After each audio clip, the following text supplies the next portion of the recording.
राधे राधे प्रिय दर्शकों, जिंदगी का सफर चैनल में आपका स्वागत है। 65 वर्षीय राजेंद्र जी कमरे में बैठे हुए चाय का इंतजार कर रहे थे। आज सुबह के 9 बज चुके थे। बहू एक कप चाय लेकर कमरे में नहीं गई थी। रोज तो उनकी बहू 8 बजे तक उन्हें एक कप चाय दे दिया करती थी। भले ही राजेंद्र जी का चाय के साथ बिस्किट या कुछ और खाने का मन रहता था, लेकिन बहू कभी देती थी, कभी नहीं देती थी। राजेंद्र जी चाय पीकर ही अपना मन मार लिया करते थे। थोड़ा उन्हें चाय पीने से सुबह अच्छा लगता था, लेकिन आज तो बहू ने वह भी नहीं दिया। राजेंद्र जी ने एक दो बार आवाज भी दिया, बेटा, निखिल, लेकिन उनके बेटे ने आवाज नहीं सुनी। उनका एक पोता भी था जिसका नाम विक्की था। विक्की को भी उन्होंने आवाज दिया। कांपती हुई आवाज में वह विक्की को आवाज देते रहे, लेकिन आज कोई उनकी बातें सुन नहीं रहा था। उनके मन में थोड़ी सी घबराहट और बेचैनी सी हुई। क्या बात है, 9 बज चुका है। खटपट की आवाजें तो बहुत आ रही है, लेकिन कोई मेरी बात सुन क्यों नहीं रहा है। यह सोचकर राजेंद्र जी अपना उठाते हैं छड़ी और उसी के सहारे धीरे धीरे हॉल में आ जाते हैं। हॉल में एक बैग और एक सूटकेस रखा हुआ था। राजेंद्र जी देखकर चौंक जाते हैं। यह बैग और सूटकेस किसका है? क्या रात में हमारे घर कोई आया है और मुझे पता नहीं चला? लेकिन वह है कहाँ? राजेंद्र जी सोचकर मेहमानों वाले कमरे में जाते हैं, लेकिन मेहमानों वाले कमरे में कोई नहीं था। कमरा और बेड खाली ही पड़ा था। राजेंद्र जी अपने बेटे को आवाज देते हैं, निखिल कहाँ है रे, तो सुन क्यों नहीं रहा?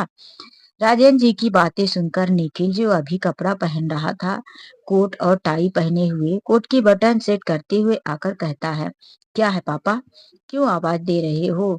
मैं तो तैयार हो रहा हूँ। राजेंद्र जी कहते हैं, तैयार हो रहे हो मतलब?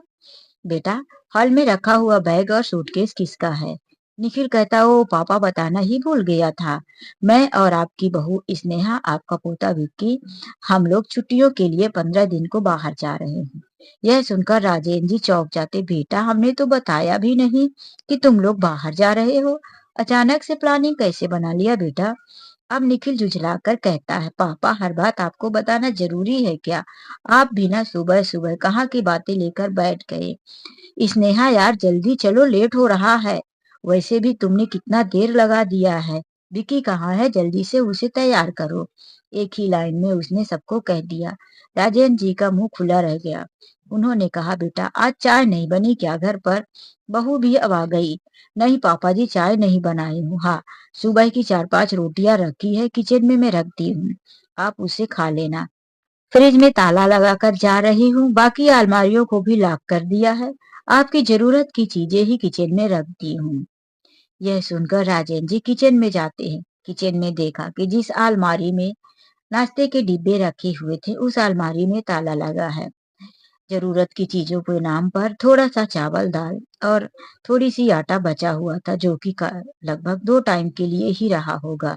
और एक डिब्बे में थोड़ा सा गुड़ और उसी जगह के बाजू में थोड़ी सी शक्कर रखी थी।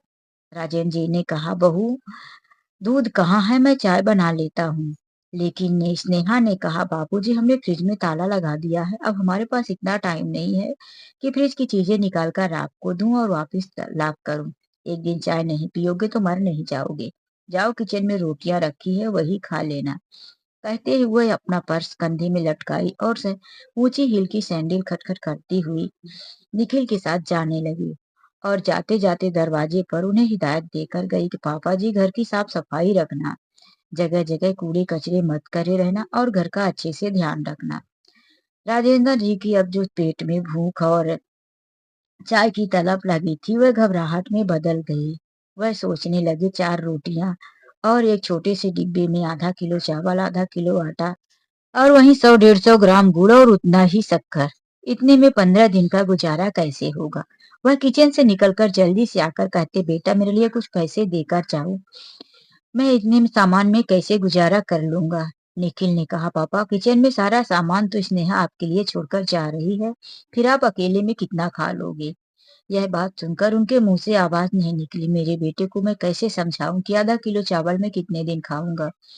निखिल ने अपने जेब में से 50 की नोट निकालकर देते हुए कहा, लो, इसी से 15 दिन तक चला लेना। उस 50 की नोट को लेकर अलट पलट कर राजेंद्र जी देखने लगते हैं और फिर एक बार फिर से निखिल की तरफ देखकर कहते हैं, निखिल, ₹50 में क्या होगा? मेरी बीपी की दवाइयाँ भी खत्म हो गई है। आज रात को लास्ट डोज़ बचा हुआ है। निखिल कहता है पापा किसी तरह से चला लेना और मैं जब वापस आऊँगा तब सब कुछ देख लूँगा। अगर आपको अपने जेब से पैसे दे दिया तो मेरा बजट बिगड़ जाएगा और वहाँ हम 3-3 लोग जा रहे हैं, हमारा बहुत खर्च हो जाएगा। यह कहकर निखिल चुपचाप कार में बैठ जाता है और अपना बैग और अपनी पत्नी को सबको रखवाकर वहां से चला जाता है। राजेंद्र जी अपने बेटे को जाते हुए देखते रह जाते हैं। घर के अंदर आए, किचन में गए, देखा तो 5 रोटियां किचन में बासी पड़ी हुई थी। राजेंद्र जी ने 2 रोटी निकाला। रोटी काफी कड़क हो गई थी। अब वह रोटियों को खाए कैसे? उन्होंने देखा कि रोटी के ही डिब्बे में एक साइड में 2-3 कली का अचार पड़ा था। अचार से कड़क रोटियां खाई नहीं जा सकती थी उनसे, इसीलिए उन्होंने उन रोटियों को लिया और एक गिलास पानी लिया। फिर अपने हाथों से रोटियों पर पानी छिड़ककर उसमें पानी पोतने लगे। राजेंद्र जी ने देखा कि डिब्बे में जो गुड़ था, उसमें से थोड़ा सा गुड़ का टुकड़ा तोड़ा और भीगी हुई रोटियों को गुड़ के साथ खाने लगे। वह रोटी उनके गले के अंदर उतर नहीं रही थी। भला पानी में भिगोई हुई रोटी कोई कैसे खा सकता है? वो भी बासी रोटी थी, कहीं ज्यादा फूक गई थी तो कहीं नरम थी। राजेंद्र जी से खाई नहीं गई, फिर भी उन्होंने अपने पेट की आग बुझा ली। इसी तरह से शाम हो गई। 2-3 रोटियां और बची थी। राजेंद्र जी ने शाम को भी एक रोटी उसी तरह से गुड़ में पानी में भिगोकर खा ली। दूसरे दिन के लिए एक रोटी बची थी, लेकिन वह अब रोटी फफूंद लग गई थी, बदबू मार रही थी, क्योंकि 2 दिन की रोटियां अब वह कैसे खाते? आज तो उसे पानी में भिगोकर भी खाने का मन नहीं था। सुबह से ही उन्हें भूख लगी थी। राजेंद्र जी ने उसी में से जो राशन रखा था, थोड़ा कुछ अपने लिए बनाया। आधा किलो चावल उन्होंने करीब 5 दिनों तक चलाया। अब उनके ₹50 और आधा किलो चावल भी 5 दिन में खत्म हो चुके थे। राजेंद्र जी अब छठे दिन से क्या खाते? अभी बहू बेटे को आने में लगभग 10 दिन बाकी था। कोई भी बूढ़ा इंसान 10 दिनों तक भूखा कैसे रह सकता है? वह पड़ोस के राशन की दुकान में गए और कहने लगे, भैया मेरा बेटा और मेरी बहू बाहर गए हुए हैं, मुझे कुछ राशन, चाय पत्ती, शक्कर दे दो। बेटे के आते ही सारी पेमेंट करवा दूंगा। लेकिन जब वह दुकान वाले ने कहा कि चाचा, आपकी बहू और आपके बेटे ने पहले मना कर दिया है कि हमें उधारी नहीं देना है, चाहे कोई कितना भी मांगने आए, और यदि हमने दिया तो उसके पैसे हमें आपके बेटा बहू हमें नहीं देंगे। यह सुनकर राजेंद्र जी और भी दुखी हो गए। क्या जाते जाते मेरे बेटे ने मेरे लिए यहाँ से उधारी लेने को भी बंद करवा दिया है। राजेंद्र जी आज सुबह से भूखे ही पड़े रह गए। रात होने लगी थी। किचन में बार बार जाते, लेकिन अब उनका शक्कर, गुड़ और आधा किलो चावल का डिब्बा भी खाली पड़ा था। वह अपने विश्वास के लिए डिब्बे को 1-2 बार हिलाए भी, लेकिन कुछ नहीं था। फ्रिज में ताला बंद था और उनके जो अलमारी में नाश्ते वाले डिब्बे थे उसमें भी ताला बंद था। राजेंद्र जी पानी पीकर ही सोने की कोशिश करने लगते हैं, लेकिन उन्हें नींद कैसे आए? उन्होंने देखा कि टेबल पर पुराने अखबारों की ढेर लगी हुई थी। अचानक से उनके दिमाग में आया कि मुझे कुछ तो करना चाहिए। राजेंद्र जी ने एक पुरानी ब्लेड ढूंढी जो कि उसी अखबार के नीचे रखी थी। ब्लेड निकाला, कुछ अखबार निकाले और फिर लाइट की रोशनी में बैठकर अखबार काट कर उसके लिफाफे बनाने लगे। राजेंद्र जी सारी रात लिफाफे बनाए। रात तक में उन्होंने 50 लिफाफे तैयार कर लिए, लेकिन वह पुरानी ब्लेड कई बार उनके हाथों में चुभे, क्योंकि उनके हाथ कांप रहे थे। लिफाफे काटते वक्त उनके हाथों में ब्लेड चुभ जाती थी। फर्श पर कई जगह पर खून के बूंद भी गिर चुकी थी। कई लिफाफों में भी उनके खून लग चुके थे। राजेंद्र जी को दर्द हुआ, लेकिन वह रोए नहीं। अपने पेट भरने के लिए लिफाफे काटते रहे। सुबह होते ही वह लिफाफे लेकर एक मंदिर के पास बैठ जाते हैं। वहां पर वह लिफाफे बेचने लगते हैं। लेकिन अब बात यह थी कि अगर उनके बेटे बहू को पता चल गया कि वह बाहर बैठकर भिखारियों की तरह लिफाफा बेचकर अपना पेट भरने के लिए तैयार है, तो उनके बेटे बहू भी नाराज होंगे। इसीलिए उन्होंने अपने पुराने तौलियों के अपने चेहरे में बांध रखा था। राजेंद्र जी वहां पर बैठ आने जाने वाले लोगों को कहते, भैया लिफाफा ले लो, जो चाहे दे देना, थोड़े पैसे में ले लो। अगर यह मेरे लिफाफा बिक गया तो दोपहर के लिए मुझे खाना हो जाएगा।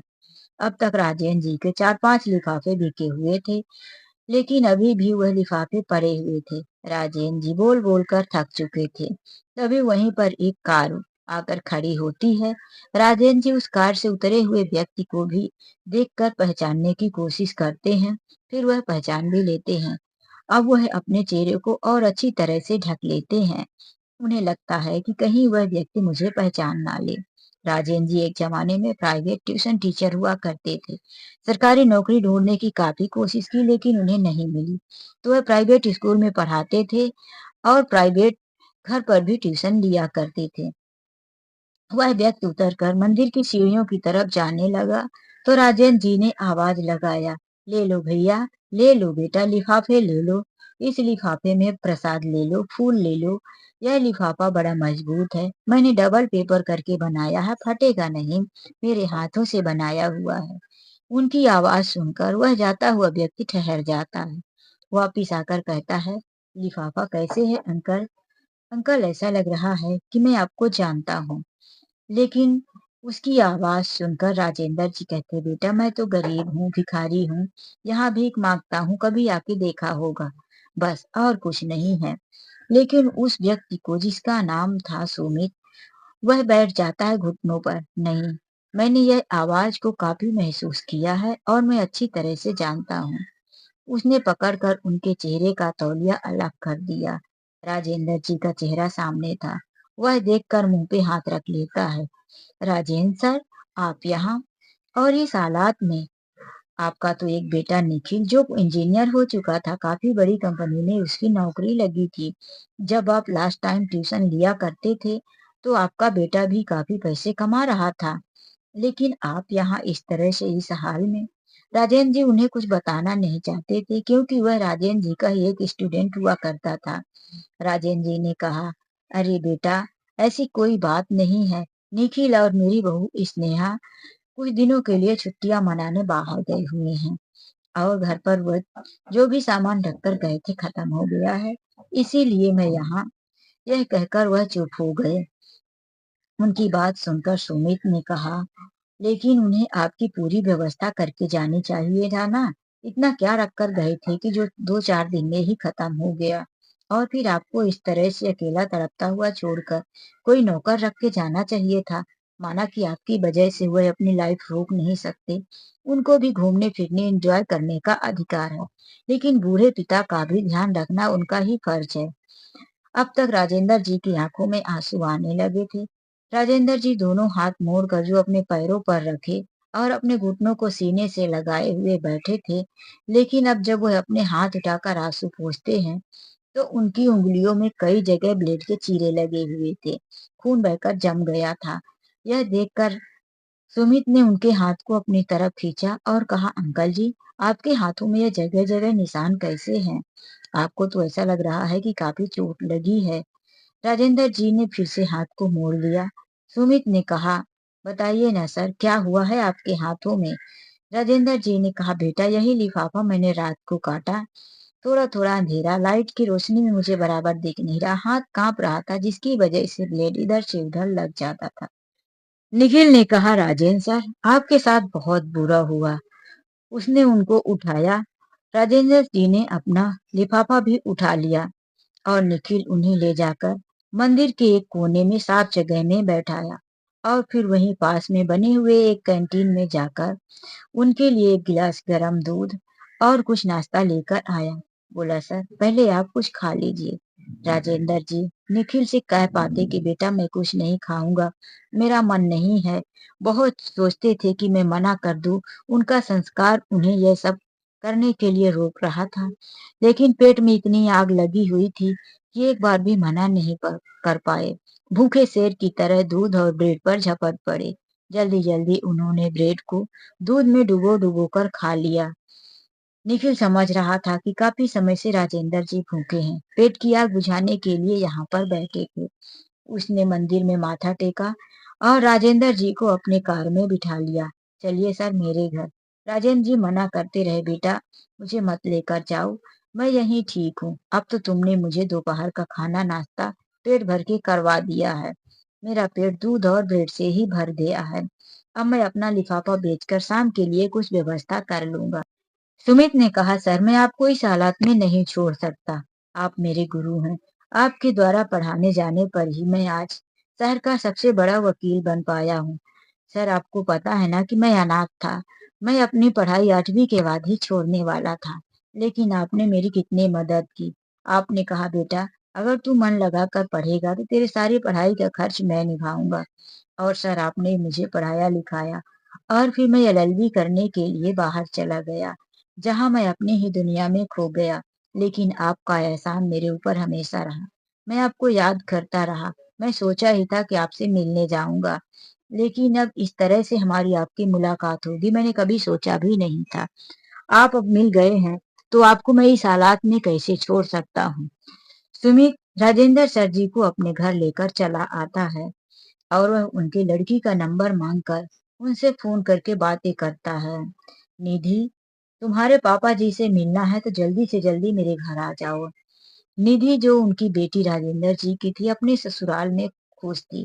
राजेंद्र जी ने अपनी बेटी को भी कुछ बताना उचित नहीं समझा था। निधि जब सुमित के घर आती है और अपने पापा की ऐसी हालात देखकर सारी सच्चाई सुनकर हैरान रह जाती है। मैं भी ना कितनी अभागन थी कि पापा से कुछ दिनों से बात नहीं हो पाई। दरअसल बच्चों का एग्जाम आने वाला था और बच्चों में ही मैं खोई रह गई। घर गृहस्थी के काम, सास ससुर की सेवा, समय ही नहीं मिला। और फिर जब भी मैं बात करती थी तो बात तो मेरी भैया से होती थी। भैया यही कहते कि पापा सब ठीक है, पापा को आराम है, वह अपने कमरे में ही आराम से रहा करते हैं। मुझे क्या पता कि पापा को इस तरह से भैया भाभी परेशान कर रखे हैं और मुझसे झूठ बोलते रहते। सुमित ने कहा, निधि बहन, तुम्हारे भैया और भाभी ने जो किया है बहुत गलत किया है। एक बूढ़े पिता को बिना दाना और बिना खा पानी के मरने के लिए घर पर छोड़कर चले गए थे। तो क्या तुम्हारे भैया और भाभी को ऐसे छोड़ दे? तुम्हारा दिल क्या कहता है? निधि ने कहा, सुमित भाई, मेरे भैया और भाभी को ऐसा सबक सिखाओ कि वह हमेशा के लिए याद रख। सुमित ने अपनी अलमारी के फाइल में से एक पेपर निकाला और राजेंद्र जी से दस्तखत करवा लिया। राजेंद्र जी ने कहा, बेटा यह किस चीज की दस्तखत करवा रहे हो? सुमित ने कहा, सर जी मेरे ऊपर भरोसा कीजिए, यह सिर्फ वकालतनामा है कि आप मुझे अपना वकील हायर कर रहे हो। राजेंद्र जी ने कहा, बेटा कुछ मत करो, जाने दो, जो किया है उसकी सजा तो उन लोगों को भगवान देगा। लेकिन निधि ने भी कहा, पापा अब आप रहमदिल नहीं बनोगे। राजेंद्र जी बेटी के कहने पर चुप हो गए। निधि और सुमित ने मिलकर ठान लिया था कि भैया और भाभी को सबक जरूर सिखाएंगे। सुमित ने राजेंद्र जी को ले जाकर टिटनिस का इंजेक्शन लगवाया और कटे हुए हाथों के जख्म भरने के लिए मलहम भी खरीद कर लाया। अब कुछ दिनों तक राजेंद्र जी सुमित के घर पर ही रहे। निधि तो अपने घर चली गई, लेकिन जब बेटे और बहू के आने का समय हुआ तो सुमित राजेंद्र जी को उनके घर लेकर आ गया। आज बेटे और बहू आने वाले थे। शाम को 4:30 बज रहे थे कि निखिल की कैब आकर गेट के बाहर रुकती है। उसमें से स्नेहा, विक्की और निखिल उतरकर अपना बैग, और पहले 2 बैग लेकर गए थे, अब उनके पास 2 बैग एक्स्ट्रा थे, जिसमें उन लोगों ने ट्रिप में से बहुत सारा सामान भी ले लिया था। गेट खोलते हुए घर के अंदर आए। स्नेहा खटखट की सैंडल करते हुए अपना पर्स लिए आकर सोफा में बैठ जाती है। फिर वह नाक दबाते हुए कहती है, छी, घर में से कितनी बदबू आ रही है। ऐसा लगता है कि जितने दिन से हम लोग गए हैं तो तुम्हारे पापा ने एक दिन भी घर पर झाड़ू नहीं मारा। निखिल ने कहा, पापा हैं कहाँ, दिखाई क्यों नहीं दे रहे? उसने आवाज दिया, पापा क्या कर रहे हो? बाहर आओ तो। बाहर आते ही स्नेहा ने कहा, पापा आपको जरा सा भी शर्म है कि नहीं? देखो टेबल में कितनी धूल जमी हुई है। उसने टेबल में अपनी एक उंगली रखकर खींचा तो निशान बन गए। कांच का टेबल था, धूलों की परत जमी हुई थी। राजेंद्र जी ने कहा, हाँ, मैंने एक दिन भी झाड़ू नहीं मारा। यह सुनकर स्नेहा को काफी गुस्सा आ गया। निखिल, तुम्हारे पापा को क्या हो गया है? इनका दिमाग खराब तो नहीं हो गया? कैसे जवाब दे रहे हैं?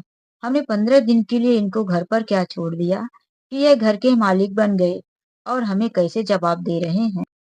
तभी तालियों की आवाज गूंजने लगती है। वह कोई और नहीं, सुमित और नेहा थे। दोनों तालियां बजाकर हाल में आ जाते हैं। यह देखकर तो स्नेहा सन्न रह जाती है। अरे, यह कौन है? और निधि, तुम यहाँ क्या कर रही हो? निधि ने कहा, वाह भाभी वाह, क्या अंदाज है पापा से काम बोलने का। लेकिन स्नेहा ने कहा, पहले यह बताओ तुम यहाँ क्या कर रही हो और तुम्हें किसने बुलाया, किसने खबर दिया? तुम्हें तो हमने पहले ही कसम दी थी कि हमारे चौखट पर कदम ना रखना। निधि ने कहा, हम तुम्हारे चौखट पर कदम रखने नहीं आ रहे हैं। यह हमारे पापा का घर है और जिस दिन तुम अपना महल, अपना आशियाना बना लोगी, उस दिन उस घर में हम कदम रखने नहीं आएंगे। निधि की बातें सुनकर स्नेहा को गुस्सा आ गया और वह निधि को थप्पड़ मारने ही वाली थी कि सुमित आगे आ गया और कहने लगा, भाभी जी खबरदार, यह लो नोटिस, इसे पकड़ो और पढ़ो। जैसे ही सामान पैक किया है वैसे ही इस घर से उल्टे पांव निकल जाओ। निधि किचन में गई। उसने देखा कि एक फफूंद वाली रोटी, बासी जो बदबू मार रही थी, अभी भी पड़ी हुई थी। वह उस रोटी को लेकर आई और भाभी के ऊपर फेंक दिया। जाते जाते अपनी यह फफूंद वाली रोटी भी लेकर जाना, जो मेरे पापा के लिए छोड़कर गई थी। स्नेहा के समझ में कुछ नहीं आ रहा था कि इतना जल्दी सब कुछ क्या हो गया। निखिल आकर कहता है, निधि तुम्हारी इतनी हिम्मत, तुमने स्नेहा की नई साड़ी गंदी कर दी। फफूंद वाली रोटी उसके ऊपर फेंक दिया। वह रोटी भीगी हुई थी। स्नेहा की महंगी साड़ी भी खराब हो गई थी। स्नेहा अपनी साड़ी और खुद को झाड़ते हुए दूर खड़ी हुई, गुस्से से लाल पीली हो रही थी। स्नेहा ने पेपर निखिल की तरफ बढ़ा दिया। निखिल ने पेपर पढ़ना शुरू किया। वह कोई ऐसा वैसा पेपर नहीं था, कोर्ट का ऑर्डर था जिसमें सिर्फ 1 घंटे का समय था निखिल और स्नेहा को वह घर खाली करने के लिए। निखिल ने पेपर को झटकते हुए बोला, यह क्या तमाशा है? यह मेरा घर है, मैं खाली नहीं करूंगा। और तुम होते कौन हो घर खाली करवाने के लिए? तुम मेरे पिता के पैसों पर पड़े हुए वकील हो और मुझ पर आकर यह अधिकार जमा रहे हो। सुमित ने कहा, हाँ, मैंने इन्हीं राजेंद्र सर जी के पैसे में पढ़कर वकालत सीखी है, इसीलिए आज मैं यह वकालत राजेंद्र सर जी के लिए ही उपयोग कर रहा हूँ। अगर तुम लोगों ने 1 घंटे में यह घर खाली नहीं किया तो तुम लोगों के ऊपर और भी कार्यवाही कर सकता हूँ। यह सुनकर निखिल अब थोड़ा ठंडा सा पड़ गया था। अपने कमरे में गया और अपनी पत्नी को बोला, यह हमें बुरी तरह से फंसा देगा स्नेहा। जो सामान पैक है वह पैक रहने दो, बाकी का अपना सामान जल्दी जल्दी ले लो।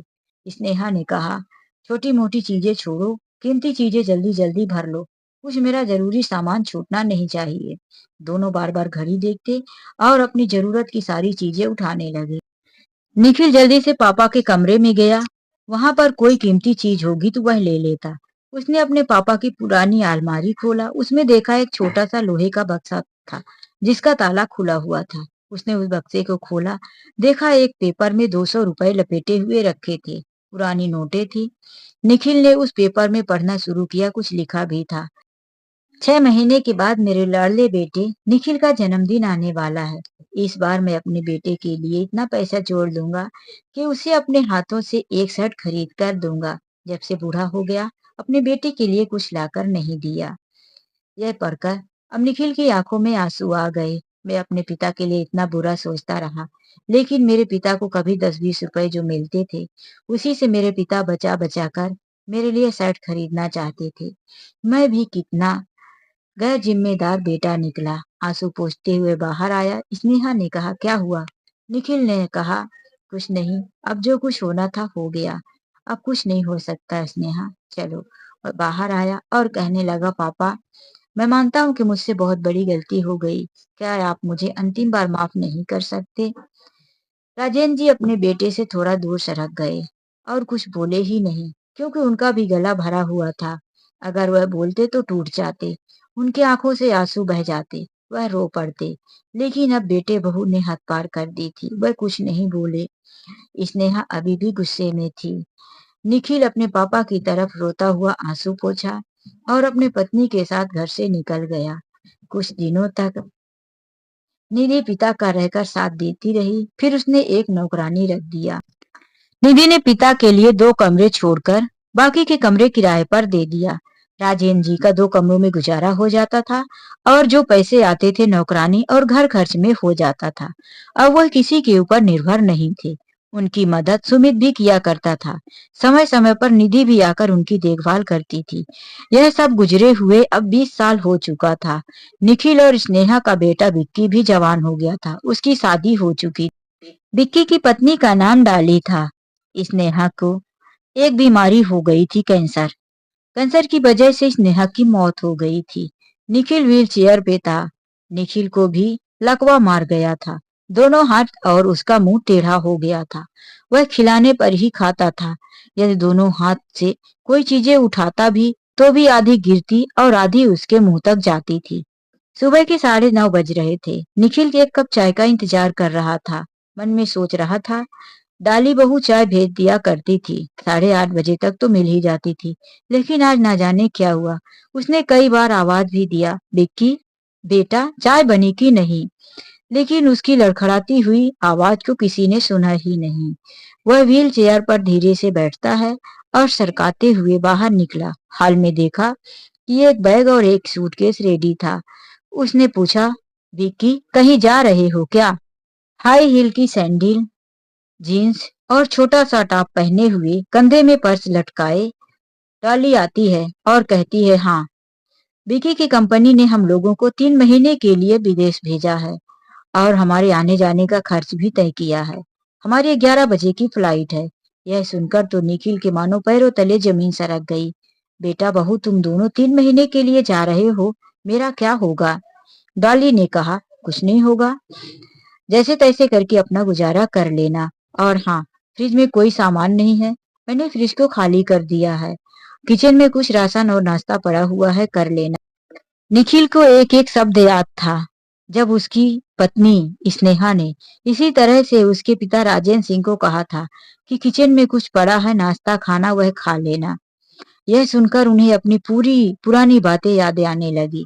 निखिल के आंखों में आंसू आ गए, लेकिन वह अपने लटपटाते हुए हाथों से अपनी आंखों के आंसू पोंछा और फिर मन में सोचा कि कम से कम मेरी बहू मेरे लिए एक नौकरानी तो छोड़कर जा रही है। लेकिन डॉली ने कहा, मैंने नौकरानी को छुट्टी दे दिया है, मुझे नौकरानी पर भरोसा नहीं है, वह घर की कोई कीमती चीजें भी उठाकर ले जा सकती है। निखिल अब डर सा गया। उसने कहा, बहू अब नौकरानी को छुट्टी दे दोगी तो मैं कैसे काम कर पाऊंगा?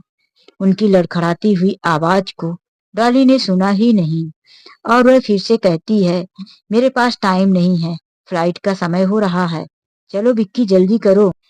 विक्की एक हाथ में लैपटॉप का बैग और दूसरे हाथ से अपनी टाई ठीक कर रहा था। कपड़े से परफ्यूम की खुशबू आ रही थी। निखिल बेटे की तरफ देख रहा था। वह अपनी लड़खड़ाती हुई जीभ से कहने लगा, बेटा न न न न नो, नो, नौकरानी नौकरानी। वह कहना चाहते थे कि मेरे लिए एक नौकरानी तो रख के जाओ, लेकिन ना तो विक्की अपने पिता निखिल की बात सुनी और ना ही डाली। दोनों जल्दी ही फ्लाइट में उड़कर चले गए। अब निखिल घर पर अकेला अपने बीते हुए दिनों को याद करने लगा कि किस तरह से मैंने अपने पिता के साथ किया था। आज सारी बातें उसे आईने की तरह साफ दिख रही थी। एक दिन ऐसे ही मैंने अपने बेबस पिता को घर में छोड़कर अपनी पत्नी के साथ ट्रिप पर चला गया था। निखिल लड़खड़ा कर व्हील चेयर से उठा। उसका गला सूख रहा था कि पानी पी ले, लेकिन उसका पैर व्हील चेयर में नीचे फंस गया और वह सामने जमीन पर धड़ाम से गिर गया। उसके सिर और दाढ़ियों में चोट लगी, लेकिन वह अभी भी पानी के पास तक नहीं पहुंच चुका। वह कीड़े की तरह सरकने की कोशिश करता है कि पानी पी लूं, लेकिन उसका गला सूख रहा था, अभी भी उससे पानी दूर था। तो दोस्तों, कहते हैं न कि अब ऐसा समय आ गया है कि जो लोग जैसा करेगा वैसा इसी जन्म में भरना पड़ेगा। मैंने किसी सत्संग में सुना था, गुरु जी कह रहे थे कि पापों का कर्म चुकाने के लिए हमें दूसरा जन्म लेने की जरूरत नहीं है। इस एक ही जन्म में भगवान अपने किए हुए कर्म का फल दे देते हैं, लेकिन लोग उस कर्म के फल को समझ नहीं पाते। तो दोस्तों, आशा करती हूँ कहानी आप लोगों को अच्छी लगी हो। कहानी अच्छी लगी हो तो प्लीज चैनल को सब्सक्राइब और वीडियो को लाइक करना मत भूलिए और अपने माता पिता के साथ अच्छा व्यवहार करें, उनका ध्यान रखें। चलिए मिलते एक नई कहानी के साथ। आज के लिए बस इतना ही। राधे राधे, जय श्री कृष्णा।